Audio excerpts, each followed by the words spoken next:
Hi friends, welcome to cars Adda Karimnagar YouTube channel. ఈరోజు మేము ముందు తీసుకొచ్చిన మరొక పెద్ద ఫ్యామిలీ కోసం వెహికల్ తీసుకొని రావడం జరిగిందండి. ఇది చూసుకున్నట్టయితే Mahindra TUV 300 T8 manual variant. ఇది డీజిల్ వర్షన్ 2016 మోడల్. ఇది కేవలం 41,000 కిలోమీటర్లు మాత్రమే తిరిగిందండి. దీని స్టెప్నీ అనేది ఇప్పటి వరకు దాని నుంచి తీయలేదు. ఇది diesel variant, manual version, single owner vehicle. ఇది 2 తెలుగు రాష్ట్రాలకు ఎవరికైనా కూడా వర్తిస్తుంది. ఎన్ఓసి అనేది అవైలబుల్లో ఉంది.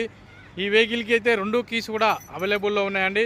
టైర్లు అన్నీ కూడా షోరూమ్తో నచ్చిన టైర్సే ఉన్నాయి. ఇంటీరియర్ 100కి 100% ఉంది. 2 కీస్ కూడా అవైలబుల్లో ఉన్నాయి. 7 సీటర్లో డీజిల్లో మహేంద్రాలో ఇది మంచి సక్సెస్ వెహికల్ అండి. ఈ వెహికల్ వచ్చేసి ఢిల్లీలో ఉంది. ఢిల్లీ ప్రైస్ విషయానికి వస్తే 5,30,000 రూపాయలు. మీకు ఈ వెహికల్ ఎవరికి కావాలనుకున్నా డిస్క్రిప్షన్లో ఉన్న కాంటాక్ట్ నెంబర్కి కాల్ చేయండి. Okay friends, thank you everyone. Please subscribe cars Adda.